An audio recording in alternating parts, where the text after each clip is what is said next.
A huge report on a potential Mets trade this offseason surrounding Twins starter Joe Ryan just dropped per Jon Heyman, and we are talking about it right here on the True Mets Talk podcast. Before we fully get into the latest from Jon Heyman and going through a potential mock trade that could send Jonah Tong over to Minnesota in a potential deal, make sure to smash those thumbs up buttons on this video. If you enjoy the conversations, the latest news, rumors, reports, streams, all of that, make sure to subscribe, lower right-hand corner, hover over the icon, and hit that subscribe button, and check out all the latest content on the channel. 2 videos released yesterday talking about Kodai Senga and Luis Angel Acuna for other trade candidates as well surrounding the Mets this offseason. All right, per Jon Heyman, courtesy of the SNY Mets account, Joe Ryan is among the pitchers that interest the Mets in a potential trade for a frontline starter. We're talking about starters and aces, and Joe Ryan is certainly that. And the Twins are believed to like Jonah Tong.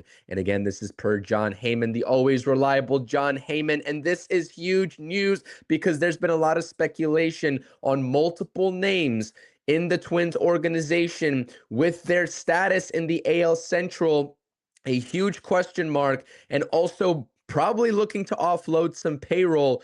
There's been speculation surrounding Joe Ryan, Pablo Lopez, another starter, and even Byron Buxton, who recently has shown the willingness and is reportedly willing to waive his no-trade clause, which comes after he stated that he is looking to stay in Minnesota. But let's take a look before we go to the mock trade.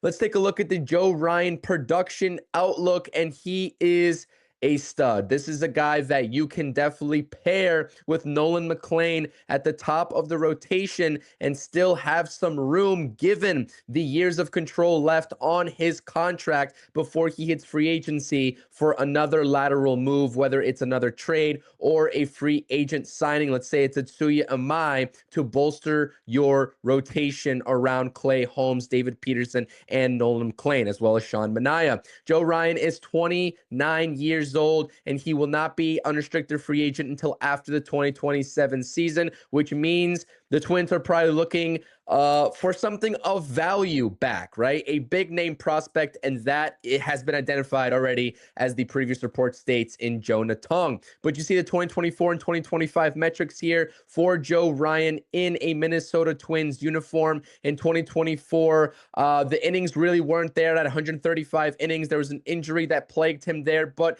he stepped up a little bit in 2025.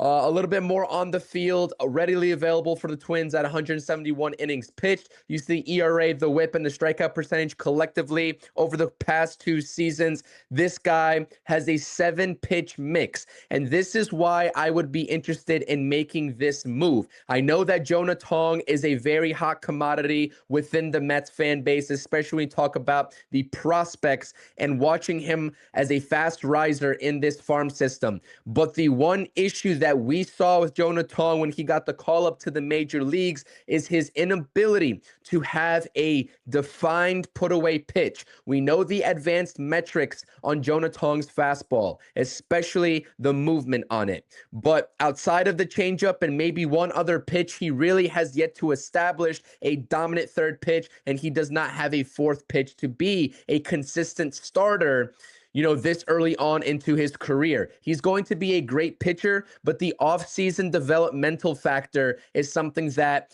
I just don't know if he's going to be able to put it all together before the 2026 season and really be that high impact pitcher that a win now Mets team needs in their rotation like Joe Ryan is. Because Joe Ryan, with the strikeout rate, hitters don't know what's coming. He has 7 pitches at his disposal that he can utilize at any time, which has contributed to over a 27% strikeout rate over the past 2 seasons. And the other thing about Joe Ryan is that he has command of all of these pitches. He is in an elite percentile in terms of the walk rate. He does not put many hitters on via the walk, and that is also such a redeeming quality about having this guy headline your rotation with Nolan McLean possibly in 2026. The hard hit rate did go up from 36.6% to 41.9%, which is something to definitely monitor, but that's still a little bit above league average, but not really a concerning factor here when you take into account what he can give you in the rotation every fifth or even sixth day, depending on what happens with the decision of David Stearns in the rotation and who's going to be moving to the bullpen, if anybody is from the starting rotation at that. So let's get into the juicy part of this video, because you know I can't help myself. I don't just want to make a trade for Joe Ryan alone. That is the easy way out. I want a package deal to bring an impactful bat into Queens that doesn't even need to play the field, although he certainly can. He can be the DH, especially with this lineup needing an upgrade. We've been talking about names like Cody Bellinger. We've been talking about a name like Kyle Schwarber, bringing back Pete Alonso, which would still be on the table. I'm sure you all know where I'm going with this.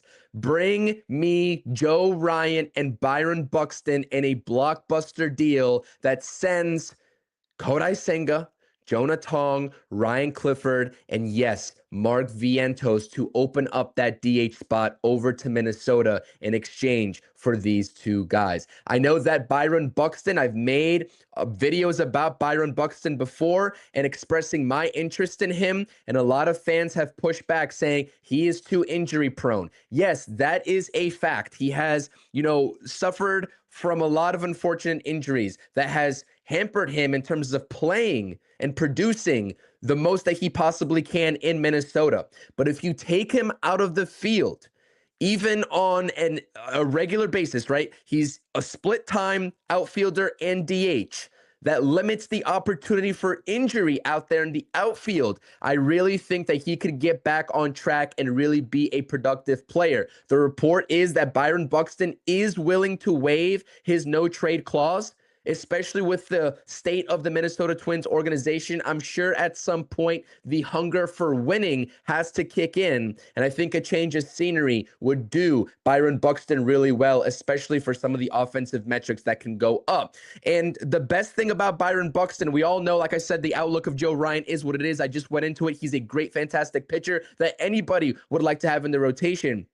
But the contract of Byron Buxton, he's got 3 years left on the 7-year extension that he originally signed with the Minnesota Twins. And the AAV, annual average salary, only equates to $15 million per season. With the high upside of his bat, that is an absolute steal for any team, including the Mets that may be in on a trade of Byron Buxton, whether it's a one for prospect deal or a blockbuster deal such as this one that involves Joe Ryan or even a Pablo Lopez. And I do think that, they can make money work, the two sides, if Jonah Tong is attached and if the Twins, and the report of John Heyman is that they really like Jonah Tong, if the Mets are willing to part ways with Jonah Tong, and you have to be willing to part ways with the big name prospects outside of Nolan McLean, because he's not going anywhere, to bolster MLB ready talent into this rotation, which was the biggest sticking point of not making the playoffs in 2025.